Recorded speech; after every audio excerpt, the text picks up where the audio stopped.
네, 안녕하십니까. 저는 오늘 스타트업 있다 행사를 맡게 된 서울창조경제혁신센터 임지현 팀장입니다. 바쁘신 와중에 현장에 또 온라인으로 시청해 주시는 청중분들께 깊은 감사의 말씀을 드립니다. 저희 스타트업 있다 프로그램은 서울창조경제혁신센터에서 주최하여 전국의 혁신센터와 협업하여 각 주제별 선정하여 성과를 공유하고 우수 스타트업들의 사례를 소개하기 위해서 기획된 행사입니다. 오늘 진행되는 스타트업 있다는 Move to ESG라는 주제로 스타트업들이 ESG 경영으로 나아갈 방법에 대해서 함께 모색하는 시간으로 마련되었습니다. 오늘 행사는 대한경영학회 ESG 경영연구의 박양근 회장님의 기조 강연을 시작으로 충남창조경제혁신센터의 그 기업과 서울창조경제혁신센터 보유기업 총 4개의 팀의 발표를 듣도록 할 예정이고요. 마지막 순서로는 발표해 주신 스타트업 대표님들을 모시고 질의응답 형식으로 토크 콘서트를 진행할 예정입니다. 그러면 첫 번째 순서로 대한경영학회 박양근 회장님의 기조 강연을 들어보도록 하겠습니다. 네, 회장님 발표 부탁드리겠습니다. 네, 안녕하십니까. 여러분 반갑습니다. 저도 스타트업에 몸담고 있었던 사람으로서 또 지금도 그렇고요. 오늘 뵙게 돼서 매우 반갑습니다.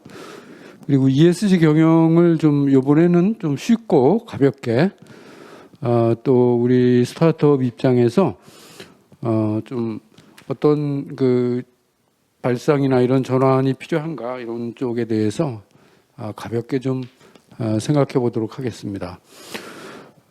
순서는 우리 사회 공동체 쪽 그리고 환경 그리고 유엔의 지속 가능 발전 목표와 마지막으로 우리 스타트업의 길 이런 쪽 방향에서 얘기를 나눠보겠습니다. 자, 요새 화두가 되고 있는 ESG 과연 이게 언제부터일까요? 사실 이 사회적 책임이나 사회 투자 책임의 뿌리는 한 50년, 60년 이 정도의 그 뿌리를 가지고 있고요. 굉장히 오래전부터 발전해 온 개념이라고 볼 수 있겠습니다.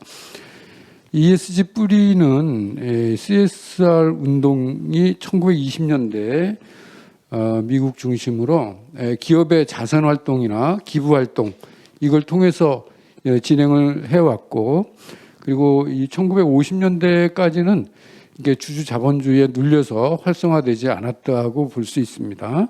그리고 SRI 운동, 사회 책임 투자 이거는 이제 1990년대에 들어와서 어떤 그 투자 적격성을 판단하는 기준 중에서 네거티브 기준으로 많이 활용을 했다고 볼 수 있겠습니다. 술, 담배, 총기류 기업에는 투자를 하지 않고 또 사회적으로 인권 등을 고려하지 않는 기업에는 투자하지 않겠다. 또 환경을 저해하는 기업에 투자하지 않겠다. 이런 이 평가 기준으로 활용을 했다고 볼 수 있고요. 2005년에 들어와서 유엔의 연구팀이 ESG에 대한 연구를 포함한 ESG에 대한 용어를 언급을 했고, 이 본연의 관점은 기후온난화 방지, 또 불평등 해소나 공정사회 구현, 또 투명 경영 이런 쪽으로 관점이 있었습니다만은 이게 사회 투자 책임 관점에서 보면 ESG가 모범 기업, 투자하기 좋은 모범 기업을 선정하는 기준으로 활용되고 있다 이렇게 볼 수 있겠습니다. 그다음에 책임 투자 원칙은 유엔에서 6가지 원칙을 정했고, 이때부터 ESG에 대한 어떤 이슈, 가치, 공시 요구 이런 쪽에 내용을 많이 담고 있다고 볼 수 있겠습니다. 그러던 중에 엔론 사태가 터졌죠. 2000년 초에. 그걸 계기로 해서 윤리 경영, 투명 경영의 중요성이 부각이 됐고, 이것을 이제 유엔 보고서의 핵심 내용으로 담게 되면서 SRI와 ESG 이런 기준이 기업의 재무적 성과와 관련된 비재무적 성과를 평가하기 위해서 한 문문에서 나온 지표다. 이렇게 이해를 하면 좋을 것 같습니다. 또 기업의 사회적 책임에 대해서 기업인은 이런 자세를 가졌으면 좋겠다. 이런 얘기들이 많이 있죠. 자, 올바른 일을 제대로 해야 되고 이윤 창출만을 추구해서는 안 되는 것이다. 또 기업은 사회와 함께 성장해가는 것이 이윤 창출과 고객 창출에 보다 바람직할 것이다. 이러한 인식에서 사회 책임의 개념이 60-70년 전부터 정립돼 왔고 2010년에 와서 유엔의 어떤 공고나 이런 걸 바탕으로 해서 ISO 26000이 만들어지면서 CSR에 대한 국제 표준이 나왔다고 볼 수 있습니다. 기업의 사회적 책임이 아주 오래전부터 강조되어 왔다는 것을 이 자료를 통해서 볼 수 있는데요. 이 보엔이라는 학자가 기업의 사회적 책임에 대해서 기업 활동 전반의 그 의사결정 과정이나 이런 활동에서 재무적 손익 외에도 어떤 포괄적인 기업 경영의 책임을 기업인은 져야 된다. 이런 주장을 했었고 또 유명한 피터 드러커 교수도 기업은 이윤도 창출해야 되면서 사회적 책임도 지고 또 기술 개발을 통해서 혁신을 계속 이루어 나가야 된다. 이런 책임을 좀 강조했었습니다. 결론적으로 보면 사회적 책임 투자는 1950년대부터 CSR 운동에서부터 쭉 나왔다고 볼 수 있겠습니다. 다음 이제 환경 쪽으로 좀 넘어가겠습니다. 자, 여러분 이 보이는 인공위성에서 지난 7월 18일 날 찍은 지구의 온도 사진이거든요.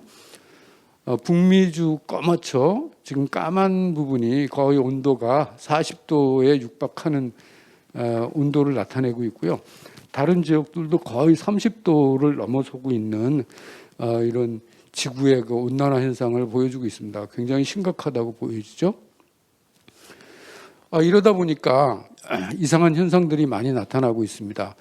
육지에서는 독일의 다뉴브 강이 말라붙기 시작하면서 2차 대전 때 침몰됐던 20척의 군함이 떠오르고 있습니다. 그리고 여러 가지 높은 산의 빙하도 계속 녹고 있는 이런 현상. 또 저도 TV에서 봤습니다마는 미국 일리노이 강에 생태 교란종 아시아 잉어 이 40kg 되는 이런 잉어들이 침입종이 생태를 교란하고 있고 한국도 베스라는 이런 이상한 그 침입종이 들어와서 우리 생태계를 많이 교란하고 있죠. 원래 그 아시안 잉어가 미국에 건너가게 된 이유는 어느 호수가 많이 혼탁해져서 그거를 등치 큰 잉어들의 그 아가미 작용을 통해서 좀 물을 정화시키려고 했던 건데 어느 땐가 홍수가 나면서 뚝이 터져서 이 강으로 나가게 됐다고 합니다. 그 TV에서 보니까 아주 대단하게 많은 그 큰 잉어들이 그 강을 황폐화시키고 있다고 걱정들을 많이 하고 그걸 어떻게 퇴치할까 해결할까 고민하고 있는 것을 봤습니다. 우리 바다에서도 마찬가지로 저런 어려움을 볼 수 있고요. 또 바다의 그 해안에 유조선이 좌초됨으로써 큰 오염을 가져왔고 또 우리가 자주 먹고 있는 해초류나 조개류에서도 미세 플라스틱이 저만큼씩 검출되고 있다고 하죠. 온실가스 배출이 한국이 4위다. 이런 심각한 얘기도 많이 들리고 있고요. 여러 가지 우리나라의 그 이산화탄소에 의한 현상들도 많이 볼 수 있습니다. 지구 온도가 1도 상승하게 되면 어떻게 될 건가? 이 전문 연구기관의 자료를 보니까 5천만 명이 물 부족을 겪을 것이고 기후 관련 질병이 범람할 것이다. 2도가 상승하게 되면 20억 명의 물 부족, 그다음에 6천만 명 이상의 말라리아에 노출될 가능성이 있다. 이런 얘기도 있고요. 또 3도, 4도 상승할 때마다 큰 문제들이 발생되고요. 만일 4도 이상 올라가게 된다면 방글라데시 국토가 3분의 2가 수몰되고 보스턴이나 이집트가 일부 잠길 수도 있다. 이런 무서운 예측을 하고 있습니다. 2040년에 지구 평균 기온 1.5도 상승 도달 시점이 될 것이다. 이런 얘기가 있고요. 이런 것들이 이제 우리 생활탄소에서도 많이 배출된다고 얘기하고 있습니다. 우리가 김밥을 먹을 때도 탄소가 배출되고요. 된장찌개, 김치찌개 먹을 때도 그렇고요. 내가 차를 타고 출퇴근하는 왕복 한 15km에서도 6.5km 정도의 탄소를 발생시키고 있다. 또 우리가 쓰는 핸드폰, 이메일 주고받을 때 이때도 마찬가지로 많이 발생되고 있기 때문에 이 생활탄소 저감 노력도 우리에게 필요하다.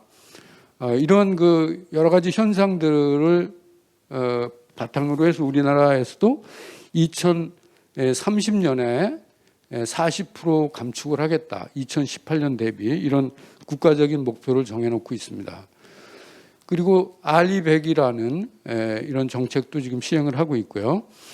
정부에서도 RE100을 위해서 컨설팅도 해주고 있고 얼마 전에 삼성에서도 많은 돈을 투자하는 걸로 그렇게 발표를 했습니다.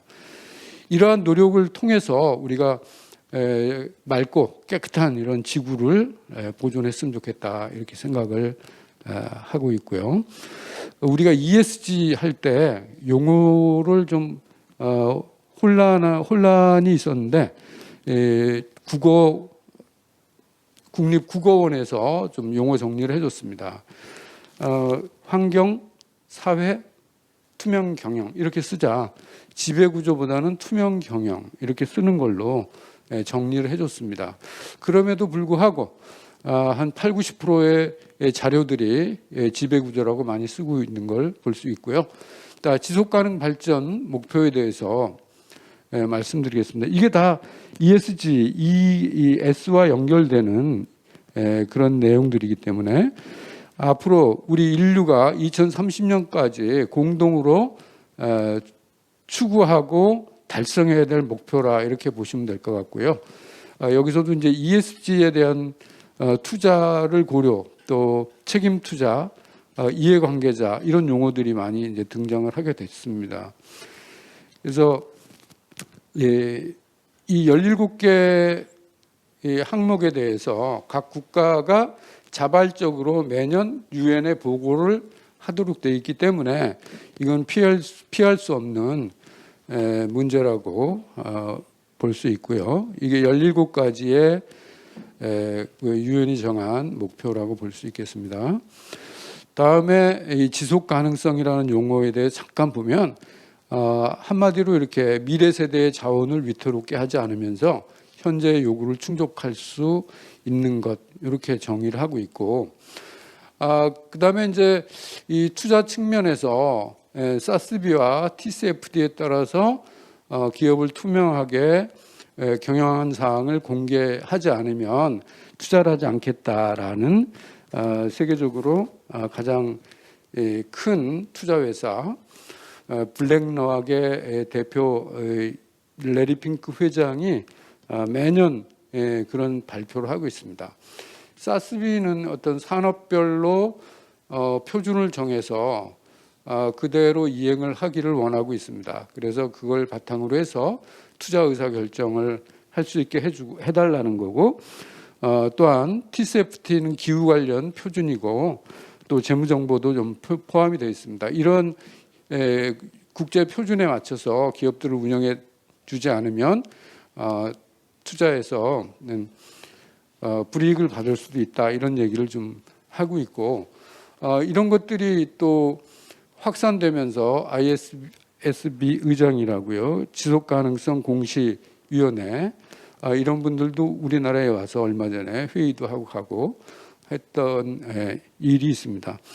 또 지속가능 사회를 위해서 이해관계자들의 주문이 기업에 너무 많다 이런 걸 이제 도표로 볼 수 있겠습니다. 그러면 ESG가 왜 갑자기 나왔나? 한 3가지 중요한 이유만 살펴보도록 하겠습니다. 지속가능 보고서 공시 의무가 2025년부터 상장기업 2조 이상의 상장사는 의무적으로 공시를 해야 됩니다. 그러면 3년 전부터의 실적을 포함해야 되기 때문에 2022년 실적부터 적용이 되죠. 그래서 굉장히 바쁘게 서둘렀던 것이고요. 또 GRI 기준이 변경됐습니다. 이게 국제 표준이 이제 변경되면서 이중 중요성이라 해서 새로운 그 사스비와 TCFT의 기준에 의한 공시도 여기 집어넣도록 이렇게 돼 있습니다.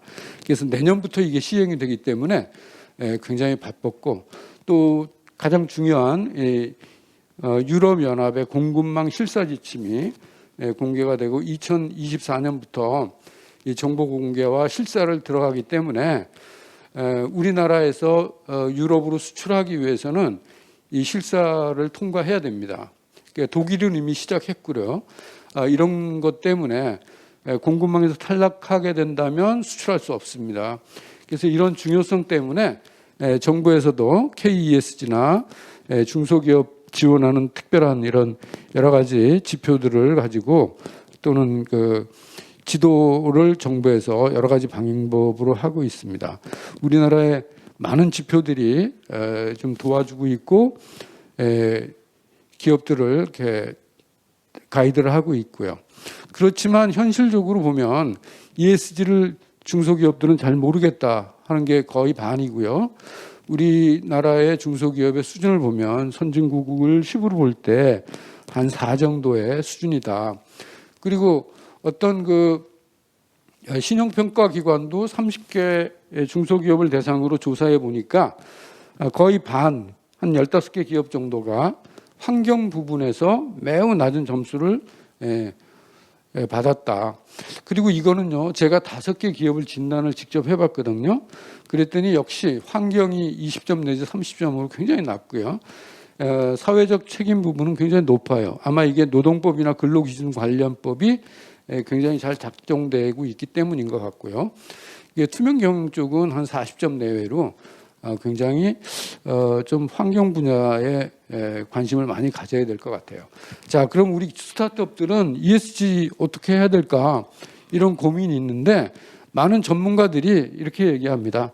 너무 지표에 매몰되지 말고 기본적으로 잘 지킬 거 지키면서 해가면 되겠다. 그러니까 업종별로 적절한 기준이 있습니다. 정해놓은 기준에 맞춰가지고 잘 대응해 나가면 될 것 같다. 이렇게 너무 걱정하지 말고 본연의 일을 잘하면 된다.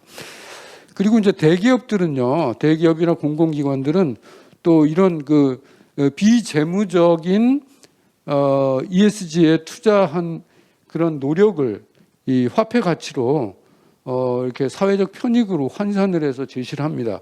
SK는 작년 1년 동안에 18조 원의 사회적 편익을 가져왔다 이렇게 선전하고 있고요.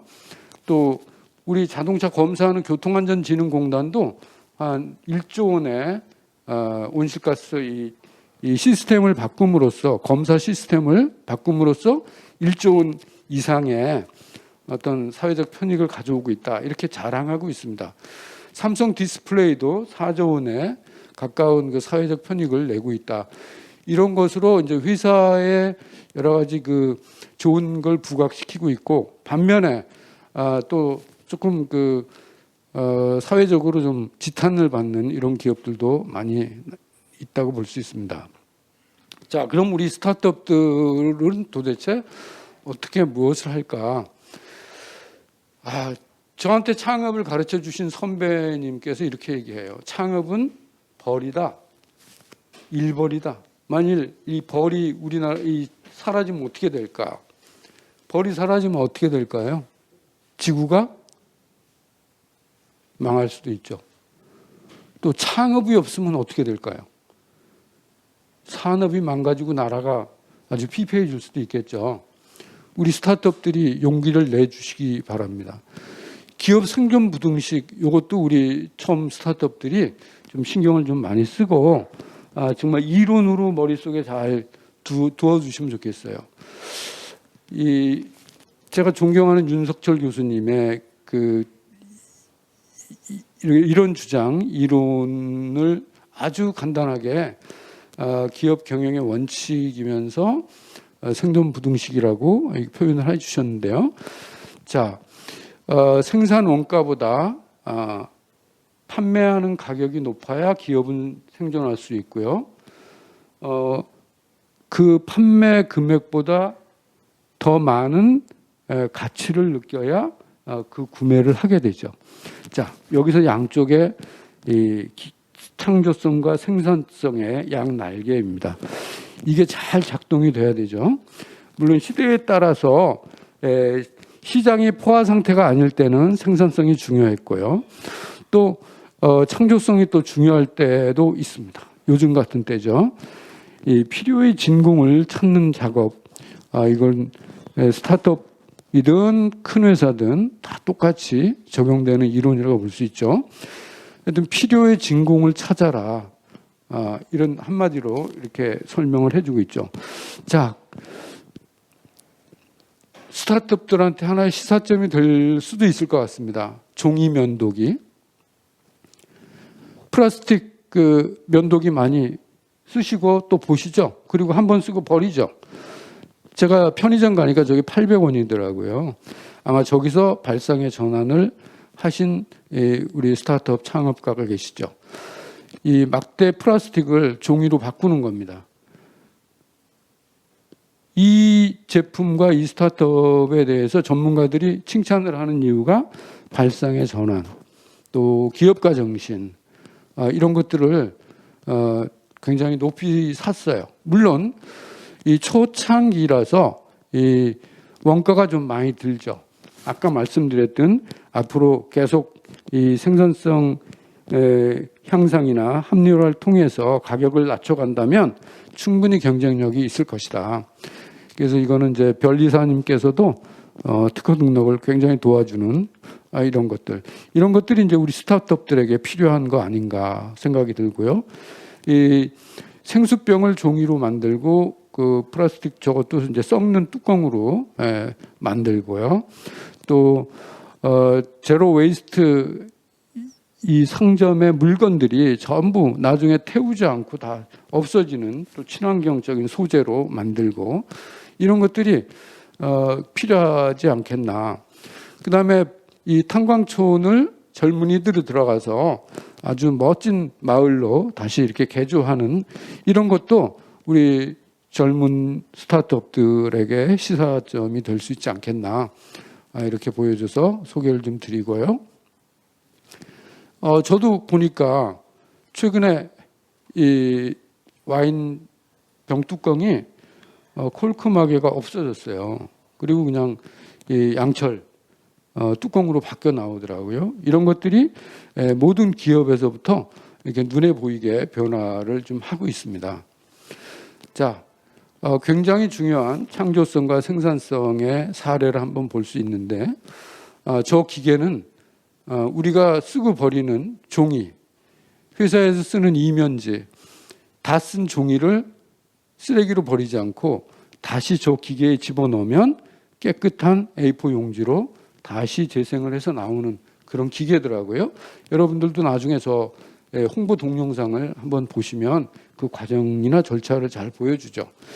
만일 저게 이 가격을 조금 더 계속 생산성, 아까 얘기한 오른쪽 날개 생산성을 좀 향상시키고 가격을 낮춰간다면 저게 수요도 많이 발생되지 않을까 하는 거 생각이 들었고, 우리 ESG 경영에서 우리 스타트업들이 좀 참고로 할 수 있는 그런 아이디어들이 아닌가 그런 생각이 들어서 사례로 소개를 드렸습니다.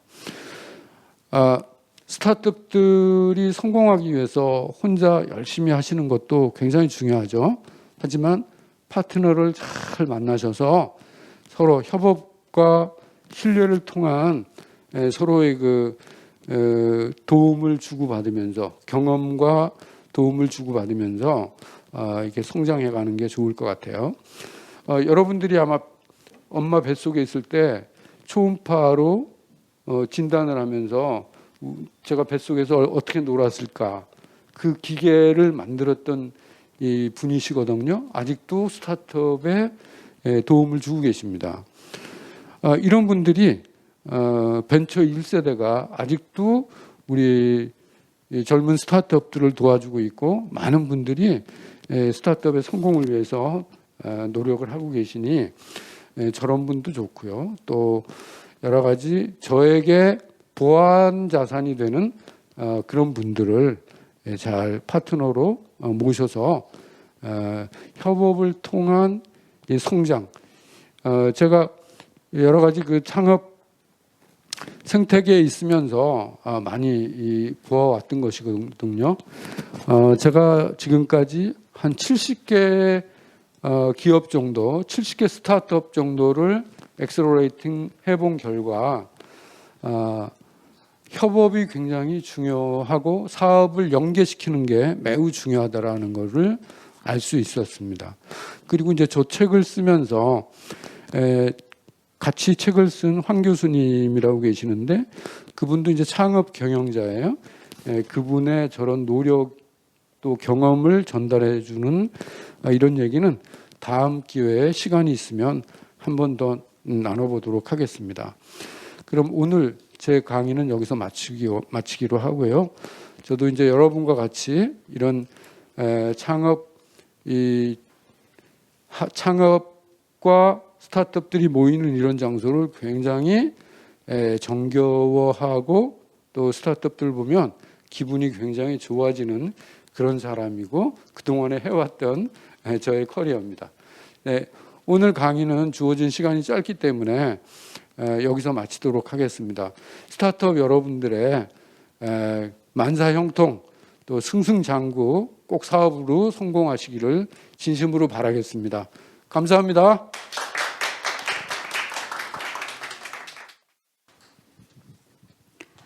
네. ESG의 개념 정리부터 어떻게 시작이 되었는지 그리고 어떻게 스타트업들이 ESG를 녹일 수 있는지에 대해서 강연 잘 해주신 회장님께 박수 한번 부탁드리고요. 네. 네, 다음으로는 가장 좀 궁금해하실 실제 스타트업들이 ESG를 어떻게 적용하고 있는지에 대해서 경험을 나눠주실 대표님들 모시고 이야기를 들어보도록 하겠습니다. 셀바이온의 병영환 대표님께서 발표 이어주시겠습니다. 네, 대표님 발표 부탁드리겠습니다.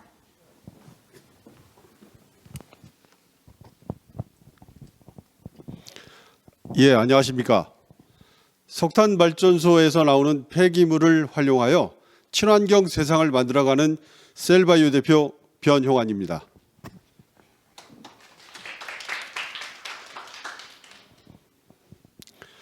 저희는 매년 약 1천만 톤 발생되는 불용석탄 등 석탄재 그리고 농어촌 부산물을 활용하여 친환경 소재 및 제품화하여 환경과 사회, 경제 문제를 해결을 하는 기술 소셜 벤처로서 나아가고자 합니다.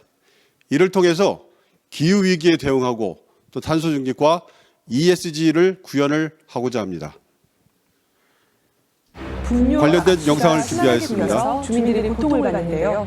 최근 5년 축산 합출 인원 4-5배 증가, 축산농가, 국내 암모니아 추출량의 78% 차지, 암모니아 저감에 탁월한 효과를 지닌 휴민물질, 버려지는 불용석탄에서 휴민물질을 추출해 축산 합출을 제거하고 친환경 폐기로 활용하는 자원의 선순환의 중심에 한국 석발전 산해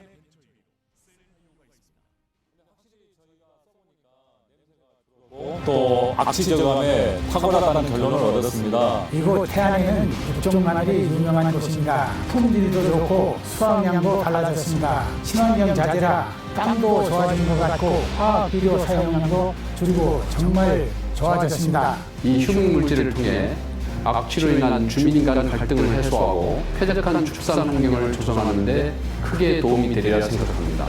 기존의 틀을 깨고 과감하게 제도와 규정을 개선해온 한국 석발전의 지원으로 셀바이오는 축산 합출 해결과 자원의 선순환을 이뤄냈으며 그 결실은 지역 사회와의 상생으로 이어지고 있습니다.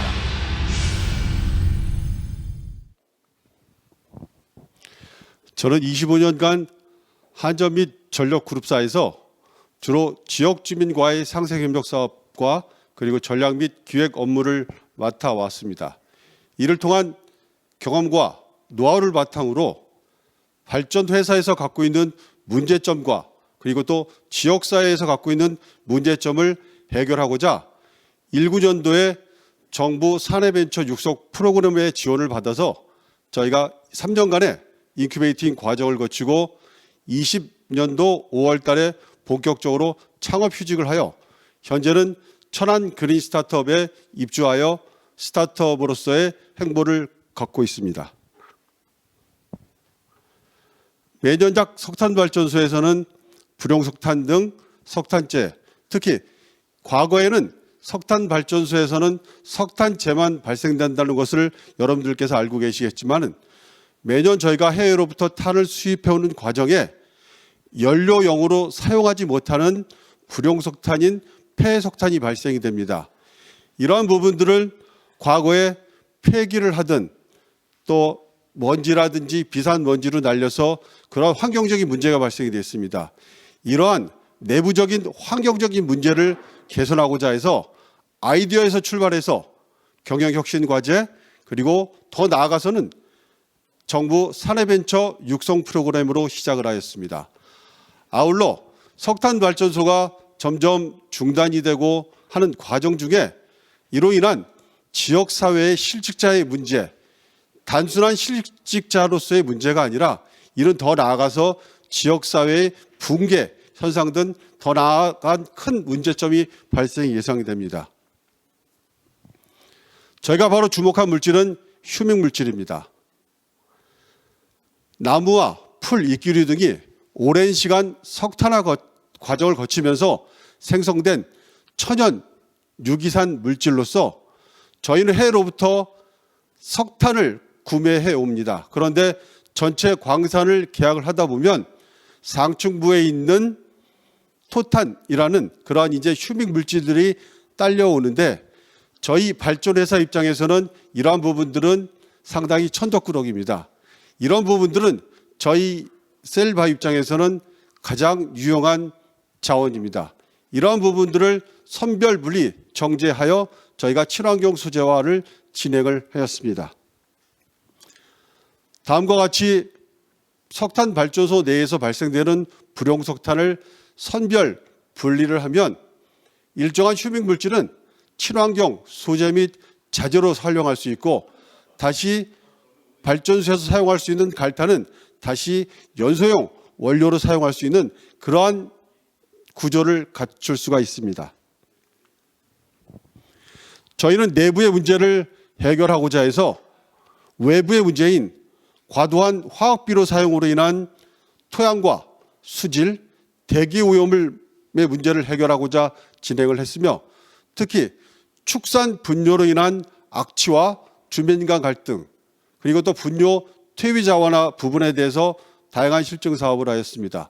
그리고 매년 기후위기 발생으로 인한 산불 피해로 인한 토양의 오염 등 특히 코로나19로 인한 비대면 산업 활성화로 인해서 아이스팩 사용은 급 성장되었습니다. 그러나 그 안에 사용되고 있는 폴리머라는 화학적 물질에 대한 대체 물질에 대한 특허를 내서 저희가 친환경 아이스팩 소재 또한 개발을 완료하여 많은 기관과 함께 협업 사업을 진행을 하였습니다. 이러한 내부의 석탄 발전소의 문제를 갖고 저희는 이 부분을 외부의 농어촌 지역의 축산 부분이라든지 농촌 지역의 토양 부분 또 대기, 수질, 토양에 대한 부분을 해결하고자 해서 소셜 그린 기술 벤처로서 출범을 하게 되었습니다. 그동안 화학적 재활용 기술을 활용하여 토양 개선제와 산업용 탈취제, 친환경 아이스팩을 개발을 하였으며 현재는 농림기술기획평가원과 전남대학교 등과 함께 생물비료, 화학비료 대체제인 친환경 비료를 현재 시제품 완료하였고 현재 현장에서 실증 사업을 진행을 하고 있습니다. 향후에는 생분해 고분자 기술을 활용하여 화장품이라든지 임용 바이오 소재로 확장성 있게 나아가고자 계획하고 있습니다. 저희는 그동안 사용자 중심인 민관산학연 협업을 통한 실증 사업을 통해서 다양한 사용자 중심의 성과를 도출하였고, 매출 수익의 일부는 지역의 청년 일자리 창출을 위한 수익 기부금 사업을 추진하였습니다. 저희는 그동안 중소벤처기업부와 그리고 과학기정통부 등 다양한 정부의 R&D 사업을 완료를 하였으며, 현재는 또한 향후에 제품 활성화를 위해서 연구개발 사업을 진행하고 있습니다. 그리고 초기 창업 패키지와 환경부 에코 스타트업을 사업화를 완료를 해서 이러한 기반을 토대로 해서 환경표지 인증 제품과 그리고 친환경 유기농업자재 그리고 친환경 아이스팩까지 개발을 완료를 하였습니다. 그리고 금년도에는 다양한 공공기관 및 지자체에서 도움을 주셔서 저희 제품이 국내 최초 석탄 발전소에서 버려지는 폐기물을 활용한 제품이 혁신 제품으로 선정이 완료되었습니다.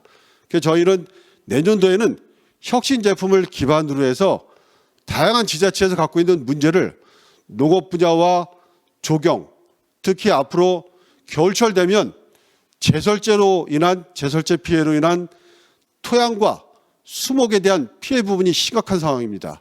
그래서 이를 해결하고자 해서 몇몇 지자체와 함께 협의 중에 있으며, 특히 우리 키우수에서 말씀해 주셨듯이 저희도 축산이 갖고 있는 그러한 이제 문제를 해결하고자 저희 제품이 갖고 있는 제품 용도는 농업과 조경수목 그리고 축산용 세 가지 분야를 타겟으로 해서 내년도에 전국적으로 확대해 나갈 계획에 있습니다. 저희는 이러한 다양한 활동 등을 통해서 20년도에는 적극행정 국무총리상을 수상한 바가 있습니다. 자사가 갖고 있는 기술성과 경제성, 또 환경성, 그리고 자사가 갖고 있는 가장 큰 경쟁력은 원재료 수급의 안정성과 가격 경쟁력이 있습니다. 자사의 비즈니스 모델은 폐기물 처리 수익과 자사 제품의 소재와 제품에 대한 판매 수익을 갖고 있으며, 그리고 향후에는 탄소 배출권을 사업화할 계획이 있습니다. 현재 녹색 기술 및 제품과 혁신 제품을 바탕으로 안정적인 B2G 시장에서 캐시카우를 확보를 하고, 향후에 그린, 레드, 화이트 바이오 소재를 토대로 새로운 스타 사업에 확장성 있게 도약할 계획이 있습니다. 금년에는 약 10억 원의 매출이 예상되며, 내년도부터는 저희가 본격적인 양산 설비가 구축이 되면 40억, 50억 이렇게 저희가 성장을 나아갈 계획에 있습니다. 저희 자사의 가장 큰 이 소셜 벤처로서의 기준은 KESG 가이드라인에 맞춰서 발전 회사나 아니면 지역에 나오는 폐기물에 대한 폐기물을 저감시키고, 그리고 폐기물을 다시 2, 3차 제품화해서 쓸 수 있는 그런 사업 모델과, 그리고 또 전략적인 사회적 공헌 사업을 활용을 하여 농어촌 상생협력 사업 등 그러한 정부의 사업을 활용을 해서 저희는 사업 모델을 정립을 하였습니다. 그리고 공공기관과 함께 동반 성장을 할 수 있는 그러한 가이드라인을 갖고서 함께 대기업 및 공공기관 등과 함께 협업 사업을 통해서 지역사회 문제도 해결하고, 더 나아가서는 발전사가 갖고 있는 문제 해결형 사업을 진행을 하고 있습니다. 저희는 현재 천안 그린 스타트업에 입주를 하였고, 그리고 금년에는 기획재정부 협업 우선 과제에 선정이 되어 사업을 진행하고 있습니다. 자사가 갖고 있는 내부 인력의 부족한 점은 외부의 인력을 적극적으로 활용을 하여 협업을 바탕으로 자사가 갖고 있지 않는 그러한 어려운 부분들은 다양한 네트워크 능력을 발휘하여 사업의 애로사항을 해결해 나가고 있습니다.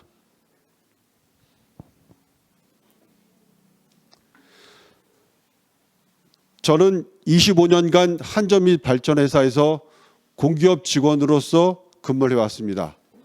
어느 누구도 공기업 직원이 스타트업 벤처 생태계에서 성공할 수 있을까? 몇 년 하고 나면 다시 돌아올 수 있겠지.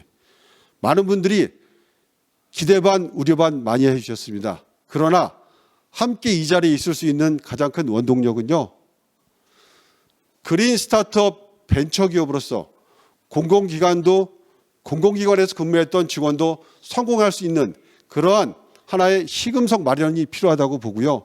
누군가는 이러한 환경적 문제와 사회, 경제 문제 해결에 기여할 수 있는 부분으로서 진행해야 될 필요성이 있어서 이렇게 이 자리에 섰고요.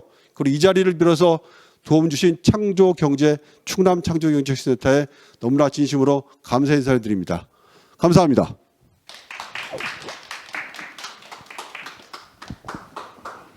네, 대표님 발표 너무 잘 들었습니다. 네, 요즘 환경 문제가 심각해지고 있는 상황에서 기후와 또 환경과 수익성까지 잘 고려하신 비즈니스 모델이라고 생각이 드는데요. 다음 순서로는 온디맨드 ESG 조사 및 리서치 전문 기업인 서울창조경제혁신센터 보유기업이기도 하시고 예창패도 하셨고 다양한 혜택을 보셨는데요. 퀀티파이드 ESG 베이키언 대표님 모시고 발표 듣도록 하겠습니다. 네.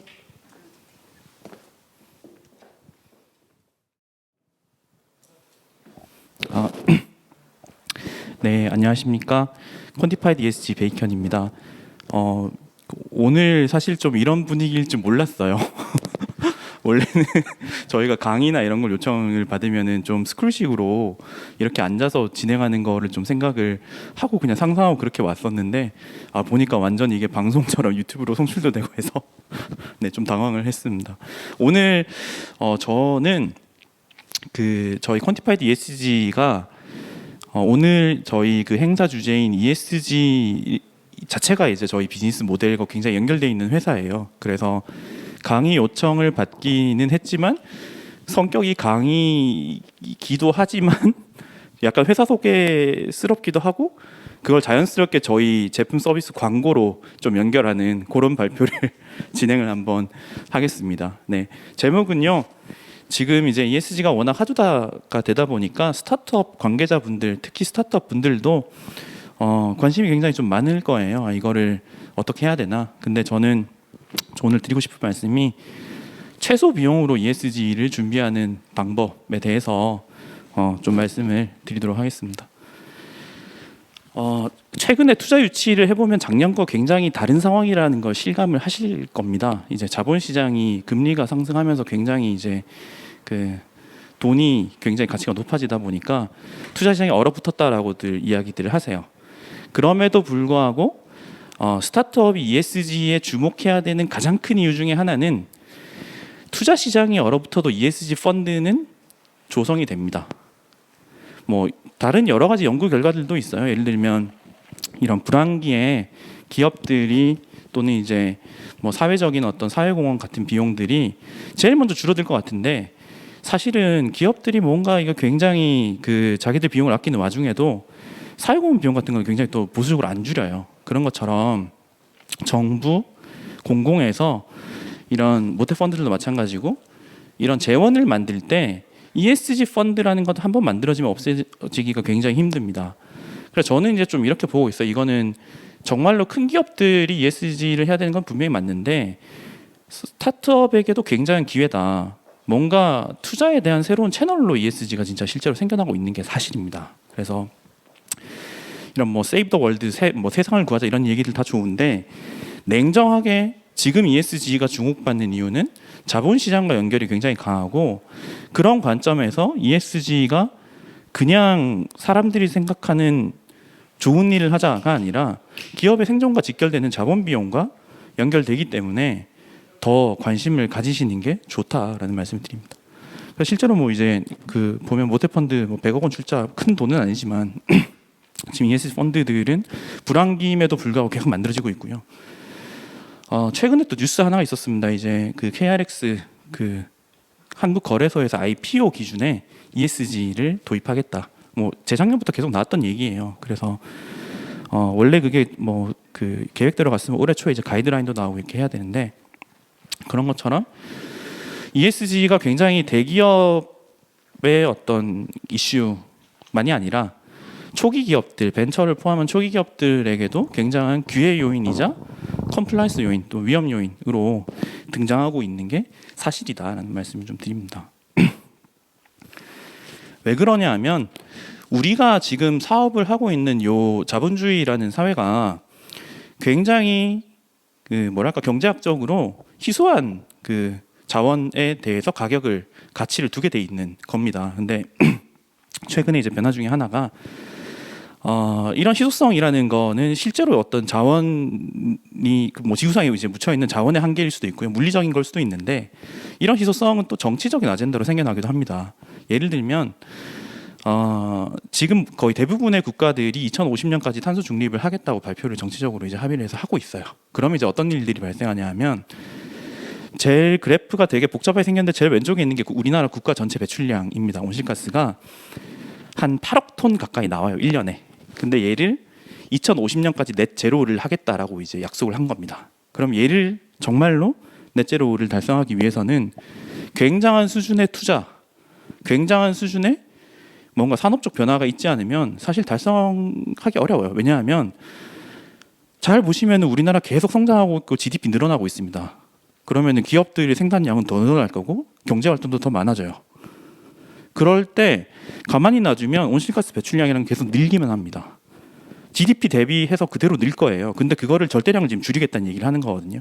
그 말은 경제 전체의 체질을 바꾸고 효율성을 개선하는 뭔가가 있지 않으면 안 된다는 겁니다. 그러니까 돈이 이런 걸 달성하기 위한 대로 몰리게 되는 겁니다. 신재생 에너지, 기후 감축, 카본 캡처 기술, 이런 신기술에서부터 환경이라는 것을 자본주의이기 때문에 금융시장과 연결시켜서 이런 걸 기후 관련된 온실가스 배출량을 줄일 수 있는 기업에게 투자를 늘리고, 이런 형태로 자본주의의 성격 자체가 지금까지는 다른 완전한 변화된 세상이 실제로 한 2, 3년 전부터 왔어요.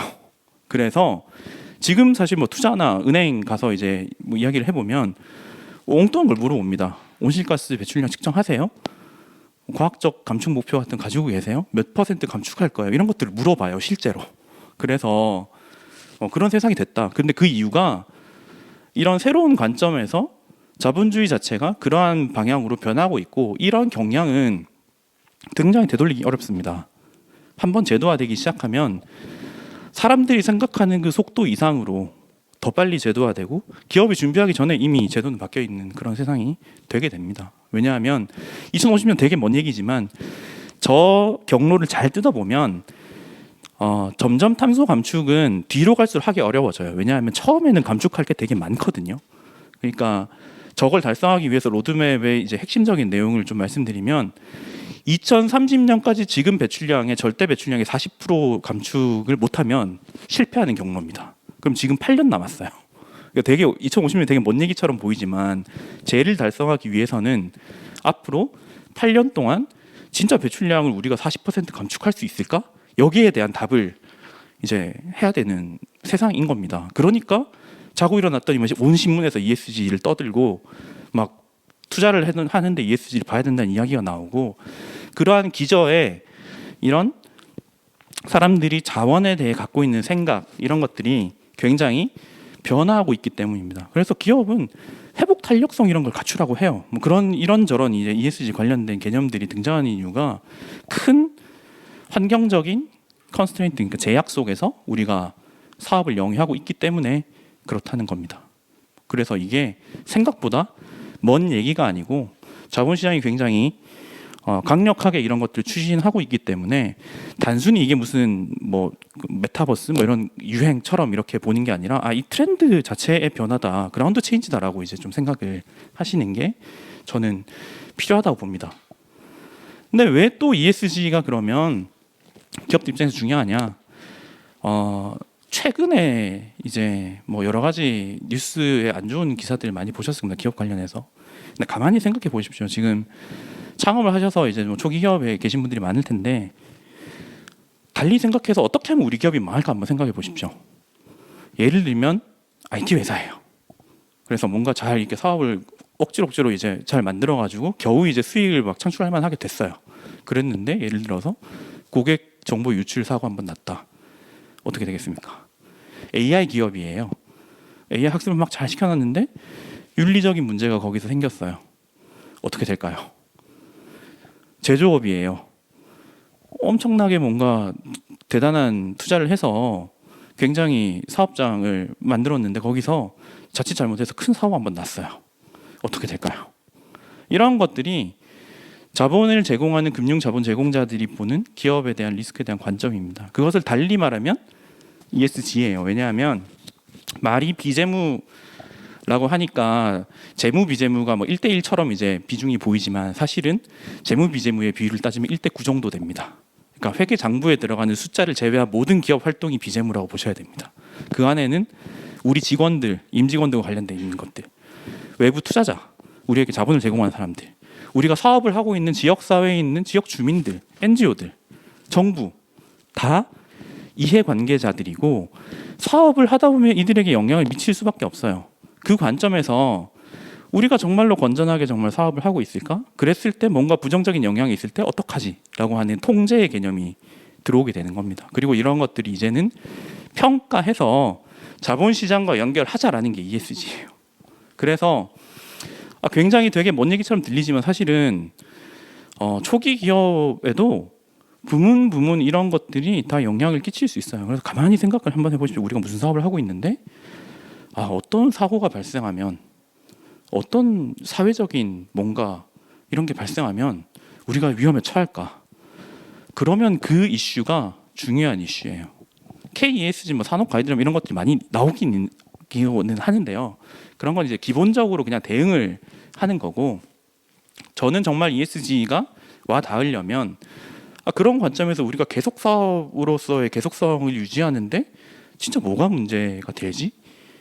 이런 것들에 대한 고민이 그리고 그런 것들을 중요한 이슈로 만들고 걔를 사업적인 KPI까지 연결하는 게 ESG 경영이라고 봅니다. 그래서 그러면 이제 우리는 덜 망하고 더 잘 성장할 수 있는 기회를 갖게 되리라라고 저도 생각을 합니다.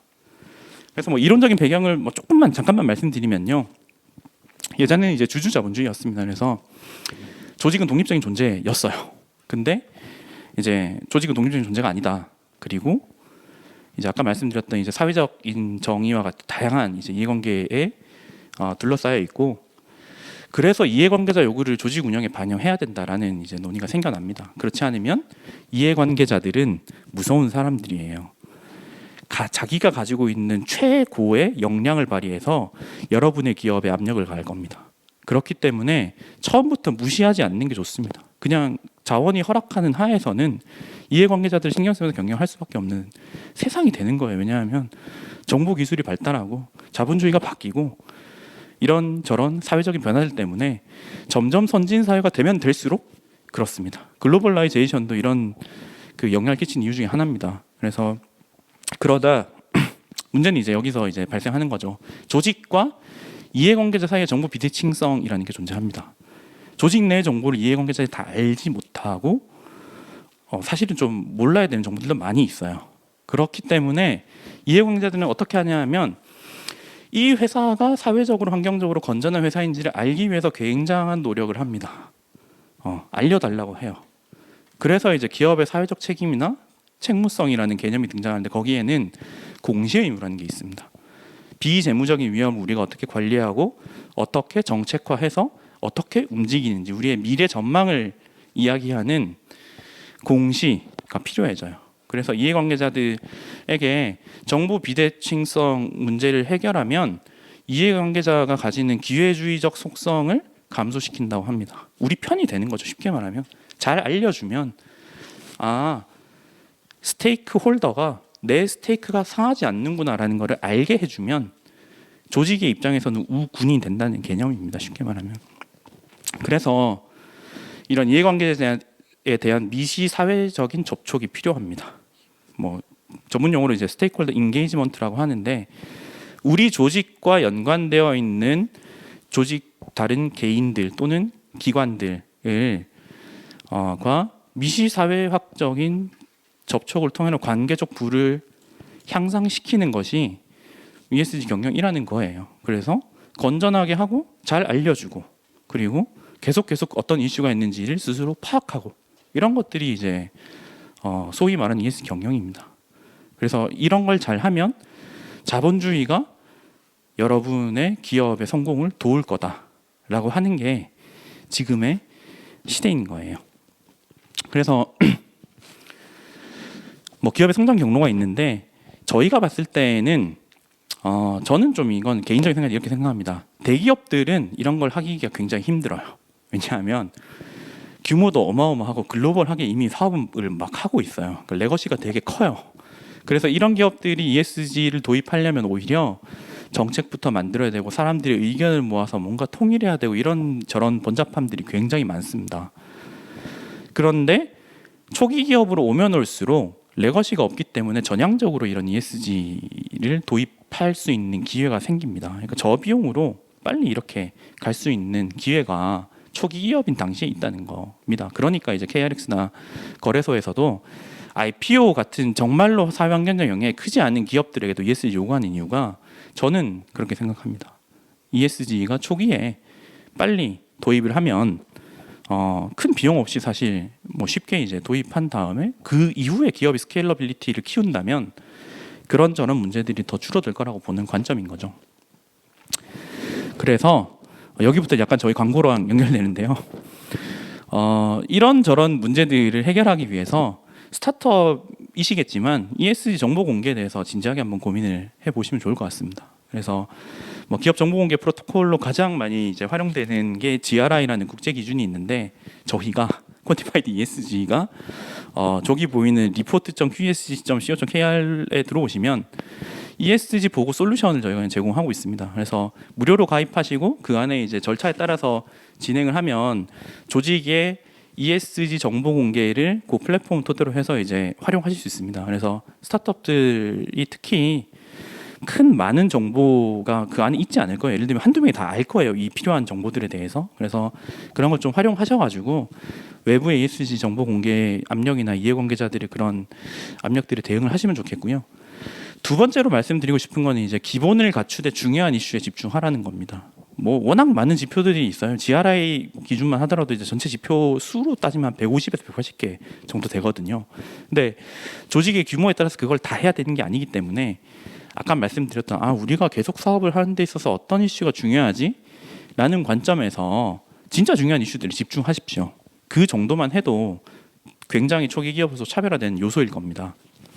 그래서 중요성 평가라는 뭐 개념이 등장하는데 아까 그 경영학교의 회장님께서 더블 매터리얼리티까지 말씀 주셨는데 사업적 영향과 사회적인 영향을 같이 고려해서 중요한 이슈가 진짜 무엇인지를 검토해보는 과정입니다. 그래서 이거를 의사결정자 레벨에서 우리 사업과 연관해서 사회환경적인 이슈 중에서 정말 중요하게 다뤄야 될 게 뭔지 우선순위화하는 과정이에요. 그거를 지등을 한번 하시고 그리고 그 지표를 기업 KPI랑 연결하십시오. 그 말은 우리 MAU, 유저 수 이런 것만 보지 말고 그런 지속 가능성 ESG 관련한 지표를 진짜 성과 KPI로 잡으시는 게 제가 볼 때는 더블 매터리얼리티를 달성하는 길입니다. 그래서 그 정도가 되면 굉장히 차별화된 기업이라고 볼 수 있습니다. 저희는 지금 중소중견기업 ESG 평가 국내 최다 경험 보유하고 있는 기관이고요. 2,500개 기업에 대해서 ESG 진단 실적 가지고 있고 이렇게 할 수 있는 이유가 주로 대기업 원청사들과 이제 MAU를 맺거나 거래를 하면서 그 기업에 있는 공급망에 있는 중소중견기업들에 대한 ESG 진단을 저희가 플랫폼 기반으로 제공을 하고 있고요. 뭐 AA1000, GRI, SSB 같은 라이센스를 보유하고 있고 대기업, 뭐 중견기업뿐을 가리지 않고 여러 가지 서비스들을 같이 제공을 하고 있습니다. 그리고 금융기관들도 또 저희 주요 고객 중에 하나인데 예를 들면 이제 KB 인베스트먼트가 저희 주주기도 하지만 저희가 이제 벤처기업 ESG 평가 부분을 KB 인베스트먼트랑 지금 진행을 하고 있거든요. 그래서 KB 인베스트먼트가 가지고 있는 ESG 펀드에서 이제 그거를 받으려면 이제 평가를 받으시면 됩니다. 예를 들면 이제 그런 사업들을 저희가 진행을 좀 하고 있고요. 글씨가 뭐 좀 잘 안 보이는데 뭐 여러 기관들과 다양한 협업 관계를 가지고 이런 ESG를 활성화하는데 그 적극적인 플레이를 하고 있고 최근에는 뭐 DGB나 KCL 같은 인증기관이나 금융기관들과 연계해서 그런 그 ESG 도입하는 사업들을 지원을 하고 있습니다.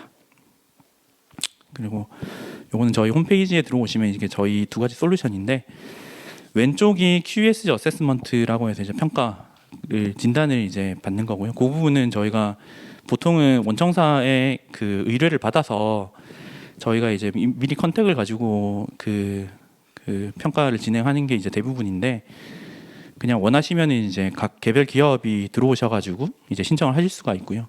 오른편에 보이는 게 아까 말씀드렸던 GRI 보고 툴입니다. 그래서 이 툴에 따라서 국제 기준에 맞는 ESG 보고를 진행하실 수 있도록 솔루션 제공하고 있습니다. 뒤에는 뭐 저희 그 솔루션 화면인데요. 그 ESG 리포팅 툴에서 보고 플랫폼이 이렇게 생겨져 있고, 지표 선택, 작성, 외부 공개해서 이제 그 회사 홈페이지로 가지고 가실 수 있도록 링크와 소스 코드까지 이제 드리는 이런 형태로 저희가 플랫폼 제공하고 있고요. 근데 이게 내용이 어렵다 보니까 처음에 이제 잘 작성을 하시다가도 못 하시는 경우가 많아서, 그럴 때 저희가 이제 별도 서비스로 요걸 작성하실 수 있도록 도움 드리는 걸로 저희가 수익을 좀 창출하고 있습니다. 그리고 QESG 어세스먼트는 신청하시면 이제 국영문으로 요 평가 결과 보고서가 나오는데, 저희가 지금까지 2,500개사 정도 되는 진단 결과가 있기 때문에 그 데이터와 비교해서 우리가 진짜 강점이 뭔지 약점이 뭔지 이런 것들을 깨알같이 벤치마크를 토대로 해서 드리는 요거를 하고 있고요. 좀 검색해 보면 이제 이런 평가를 받았던 기업들이 이 보고서 자체를 외부에 공개하거나 좀 이런 케이스들이 있어서 그러고 있습니다. 그리고 요거는 또 저희 그 평가 과정에서의 프리미엄 서비스인데, 이 안에 보면 이제 ESG를 도입하기 위한 정책들, 가이던스들, 사례들 이런 것들을 같이 제공하고 있어서 내재화하는 데 도움을 줄 수 있도록 저희가 플랫폼 기반의 솔루션을 제공해 드리고 있습니다. 네, 그래서 오늘 그 기업 소개로 시작해서 저희 광고로 끝나는 내용으로 말씀을 좀 드렸고요. 마지막으로 드리고 싶은 말씀은, 말씀드렸다시피 ESG가 굉장히 뭐 핫하기 때문에 꼭 너무 이제 뭔가 새로운 규제나 이런 것들로만 생각하지 마시고, 진짜 거기에는 이제 자본과 연결되어 있는 기회들이 많이 있으니까요. 좀 관심을 가져주시고 저희 홈페이지 한번 꼭 들러주시면 감사드리겠습니다. 감사합니다.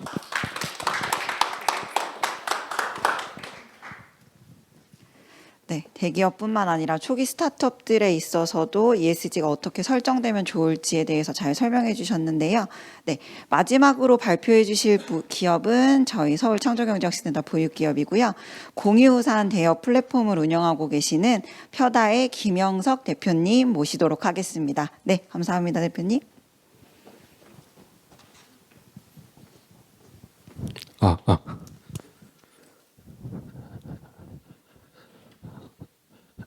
네, 안녕하세요. 저희는 ESG 스마트 보관함을 통해서 IoT 우산 양산을 무인 대여 서비스하는 기업 주식회사 펴다입니다. 저는 대표이사 김형석이고요. 좀 발표를 좀 바로 진행하면 될까요? 네. 먼저 제가 앞서 말씀드린 대로 IoT 우산 양산을 무인 대여해주는 서비스입니다. 사실 굉장히 간단하죠. 듣자마자 이해를 하실 수 있을 것 같고, 저희가 저희 서비스가 진행이 됐을 때 가져가실 수 있는 ESG 가점이나 어떤 ESG 쪽으로 도움을 많이 드리고 있는데, 차차 설명드릴게요. 네, 발표 구성 다음과 같고요. 네, 여기서 영상 좀 한번 틀어주시면 감사할 것 같습니다.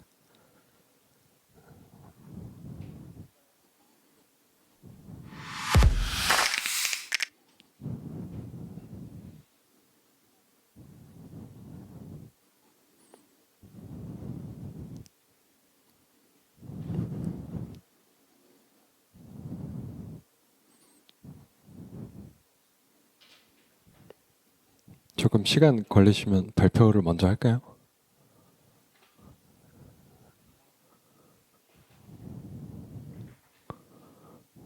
네.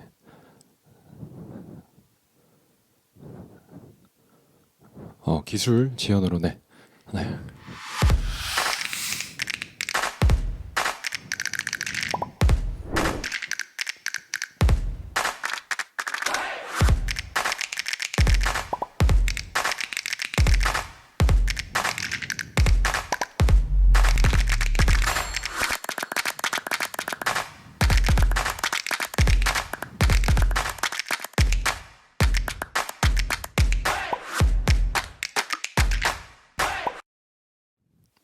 네, 짧은 소개 영상이었고요. 다시 PDF로 넘어갈게요.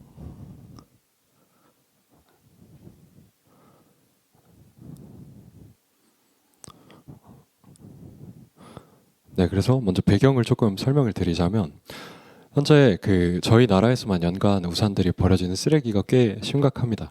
저희가 이제 피부로 와닿지만 못할 뿐이지 생각보다도 훨씬 많은 양이 버려지고 그게 이제 돈으로 환산했을 때 꽤 큰데요. 네. 먼저 ESG 먼저 소개시켜 드릴게요. ESG 앞서 세 분들께서 먼저 다 발표를 진행해 주셨겠지만 이제 환경, environment, 사회, social, 지배구조, governance 이렇게 세 개에서 지속 가능한 경영을 위한 비재무적 요인들을 말합니다. 저희는 거기서 환경에 굉장히 포커스를 둔 편이고요. ESG의 중요성이 굉장히 글로벌 그리고 국내외적으로 대두되고 있습니다. 그래서 간단하게만 좀 설명드리자면 지금 900여 개의 상장 기업에서 ESG 지배구조 평가 등급을 발표를 하고 있고요. 코스피 전 상장사로 ESG 정보 공시 의무화가 되고 있습니다. 쉽게 말해서 재무제표에도 이제 반영이 들어가고 있는 것이고요. 그래서 각 분류별 니즈를 봤을 때 이제 중견기업, 대기업, 공공기관 각 조금씩 다른데요. 특히 중소기업의 경우에는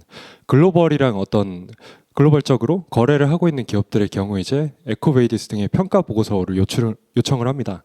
ESG에서 이런 것들이 준비가 안 돼 있을 때는 그냥 거래가 정지가 된다든지 이런 문제가 발생을 할 수 있고요. 공기관 같은 경우에는 당연하게도 연말 평가에 ESG가 반영이 됩니다. 그래서 서울특별시에서도 현재 2022년 회계연도 예산만 3조 4천억 원 정도가 들어가고 있고요. 신속하게 넘어가겠습니다.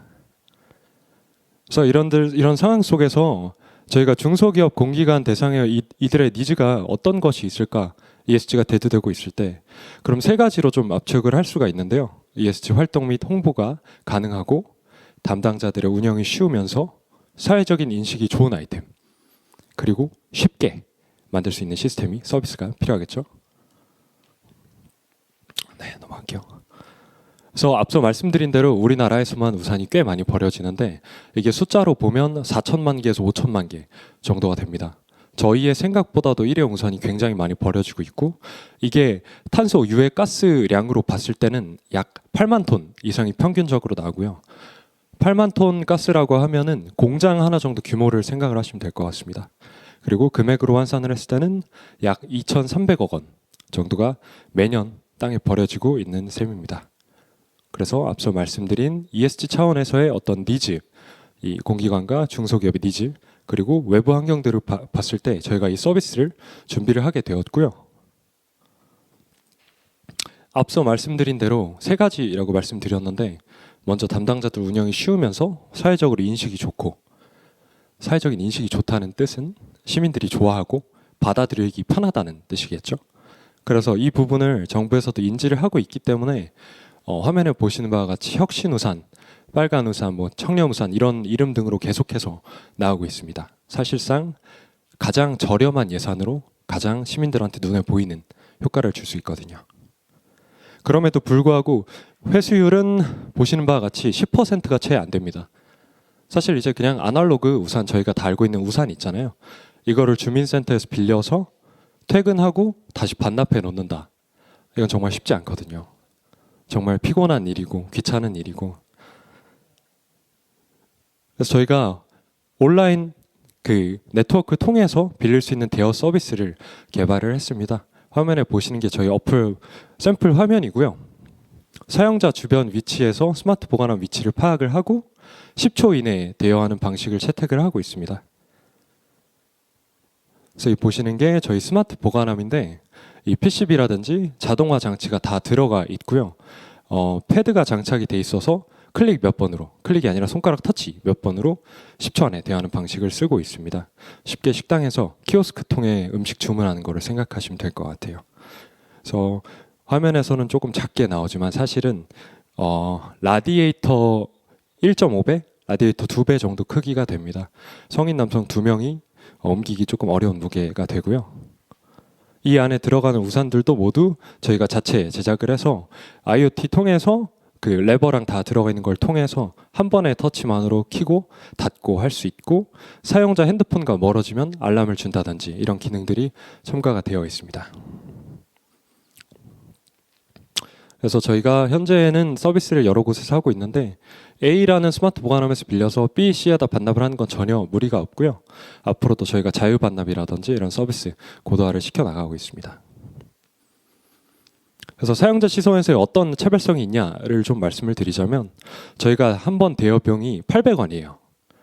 48시간 안에만 반납을 해주십사 요청을 드리고 있고요. 사실 이게 저희가 비가 왔을 때 우산이 없다 이러면 어디로 가게 되냐면 편의점으로 가게 되죠. 맞습니다. 사람이 관성이라는 게 있어서 자연스럽게 편의점을 찾게 되는데, 편의점에서 판매하는 일회용 우산 가격이 최소가 6,000원이에요. 그러니까 아무리 찾아보셔도 5,000원대 이하는 없습니다. 그리고 내가 적어도 이번 우기 동안 10번 정도 쓰겠다 하면 9,000원, 만원대로 올라가 버립니다. 사실 좀 말이 안 되는 금액이죠. 네. 그래서 굉장히 집에도 쌓이고 바깥에 버려지기도 하고, 그런 면에서 봤을 때 사용자의 시선에서는 이 정도 금액이면 너무나도 저렴한데? 라고 판단이 됩니다. 네, 넘어갈게요. 그래서 말씀드린 대로 이틀 이내 48시간 이내에만 반납을 요청드리고 있고, 이틀이 지나고부터는 하루당 800원을 좀 청구를 하고 있습니다. 그래서 분실이나 파손이 됐을 때는 저희가 어차피 서버 통해서 다 이제 기록이 되기 때문에 저희가 금액을 청구를 하고 있고요. 네, 이제 좀 중요한 부분들을 말씀을 드릴 건데, 저희 서비스를 도입을 한다고 한다면 이제 스마트 보관함을 설치하고 그 서버 권역을 설정을 해서 쓰게 해주는 방식을 저희가 쓰고 있는데, 이 서비스를 도입을 했을 때 저희가 KESG 기준에서 ESG 평가에 세 군데에서 점수가 100점이 들어갑니다. 환경 2-1-2, 환경 2-3-2, 환경 2-6-1, 스코프 3 온실가스, 그리고 폐기물 배출량 쪽에서 각 ESG 점수 100점이 들어가게 되고요. 넘어가겠습니다. 저희 시장 규모는 이런 식으로 생각하고 있고, 네, 그래서 이게 조금 복잡한 방식일 수도 있고 보기 좀 어려우실 수도 있는데, 사용자 시민 입장에선 간단하게 따릉이나 킥보드를 생각하는 대여 서비스를 생각하시면 편하시고요. 이게 저희 고객사 입장에서는 어떠한 메리트가 있냐면, 저희가 서비스를 진행하게 됐을 때 이 세 가지가 들어가게 됩니다. 기존의 대여 서비스들과는 다르게 저희는 대여 수익 전체를 저희 서비스를 도입한 고객사한테 주고 있고요. 예를 들자면 지금 좌측에 보신 게 현재 시점에 협약이 완료가 된 곳, 우측에 하반기 내 협약을 진행하는 곳인데, 지금 안산시에 설치하고 있는 스마트 보관함을 사람들이 거기서 우산, 양산을 빌려가는 모든 대여 수익은 안산시한테 정산해서 1년마다 돌려드리는 개념입니다. 그래서 저희는 이 스마트 보관함을 설치할 때 설치 비용, 그리고 유지 보수 O&M 쪽에서 수익을 가져가고 있고요. 지금 보신 바와 같이 4년제 국내 4년제 대학교, 전문대학교, 그다음에 ESG 실천위원회, 경영개발원, 그리고 제주도, 안산시에서 저희가 들어가고 있습니다. 제주도는 제주시, 서귀포시 전체 시범 사업으로 들어가게 되었고요. 안산시도 안산시 전체 시범 사업으로 들어가게 됐습니다. 네, 넘어가겠습니다. 네. 그래서 앞서 말씀드린 이 세 가지 기준에서 100점이 들어가게 되고, 또 어떤 정량적인 게 아니라 정성적인 요소가 어떤 게 있냐 하면, 저희 서비스, 그러니까 우산 양산을 10번 빌렸을 때 약 6,900g 정도 탄소 절감 효과가 있습니다. 그러니까 이게 우리 우산 썼으니까 탄소 절감돼, 이 말이 아니고요. 우산 한 개가 버려질 때마다 나오는 그 유해 가스, 그리고 분리되지 않는 사라지지 않고 계속 있는 비닐들, 탄소 수치를 재봤을 때 약 390, 335g 이 정도가 나오는데, 저희가 10번 이용할 때마다 쓰레기를 줄인다는 개념으로 가고 있습니다. 그래서 이는 30년생 소나무 한 그루의 탄소 절감 효과랑 맞먹고요. 네, 요거를 설명을 조금 더 드리자면, 저희가 스마트 보관함을 설치해서 거기에서 IoT 우산 양산을 빌려가는데, 당연하게도 24시간 내내 대여 반납이 가능하고요. 저희가 이를 통계를 조금 내봤을 때 스마트 보관함 한 대당 연간 강수율과 대여 수익을 더해서 약 1년 정도면은 손익분기점 넘을 것 같습니다. 그래서 그 대여 수익 전체를 좀 돌려드린다, 이런 개념으로 보시면 될 것 같아요. 그리고 마지막으로 당연하게도 사용자 그리고 임직원, 시민의 복지가 되겠습니다. 간단하게 조금 웹툰으로 그려봤는데요. 저희가 이럴 때 굉장히 당황하는 경험들이 있잖아요. 금년도에도 5월, 6월 요 정도에만 비가 왔다고 기억하시는 분들이 많을 텐데 생각 외로 1년간 통계 자료를 보면 저희가 연간 120일 정도 비가 내립니다. 체감을 못하고 있을 뿐이지. 네, 그래서 이런 식으로 10초 이내 대화하는 서비스. 그리고 이 바쁜 현대 시민들의 우산 소지로 인한 불편함을 해소하고요. 그리고 예를 들면 어떤 건물 혹은 기업에 설치를 했다 하면 그 임직원들이 자유롭게 사용할 수 있도록 지금 고객사 요청 따라서 이 키카드, 명찰 카드 등으로 찍자마자 빌릴 수 있는 그런 방식들을 개발을 하고 있습니다. 네. 넘어갈게요. 그래서 저희는 현재 저희 생산 라인 국내 인천 공장, 부평 공장, 중국, 베트남, 하노이 쪽의 생산 라인 구축이 다 끝났고요. 이제 저희가 1월에 법인 사업을 시작을 해서 5월에 첫 매출이 나왔고 좀 신속하게 빠른 속도로 진행을 하고 있습니다.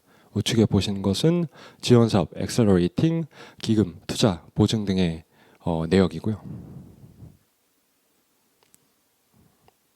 네, 여기가 삼육보건대학 그리고 삼육재단 산하에 삼육어학원, 삼육병원, 삼육대학교 이렇게 좀 진행하고 있는 협약식 사진입니다. 네, 감사하게도 창업뉴스나 한경매거진, 서울경제, 동아 측에서 계속해서 기사를 내주시고 있고요. 사실 조금 부끄러운 감이 있습니다.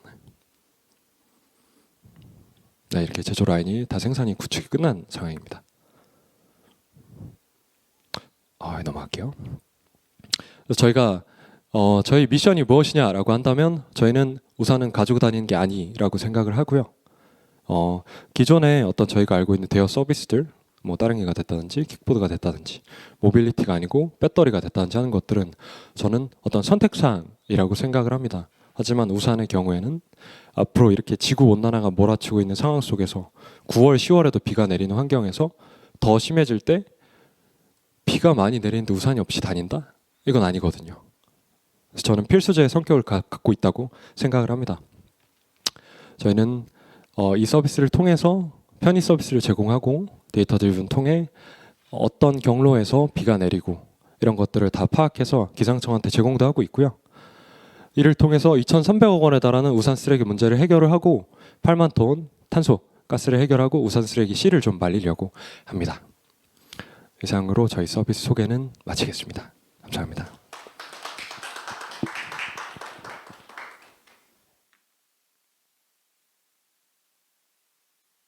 버려지는 우산의 양들이 생각보다 많다라고 생각이 들었는데요. 저도 우산 자주 사는 편인데 저는 경기도에 살아서 쓸 일이 없을 것 같긴 한데 확대되었으면 좋겠습니다. 대표님 발표 감사합니다. 네, 저희 마지막 발표까지 들어보았고요. 저희 이제 토크 콘서트 진행할 예정인데 저희가 사전에 질의받은 질문 먼저 진행하고 현장에 계신 분들과 온라인 유튜브로도 질문을 받을 수 있도록 하겠습니다. 저희 잠시 토크 콘서트 세팅을 위해서 잠시만 화면 멈췄다가 토크 콘서트 진행하도록 하겠습니다.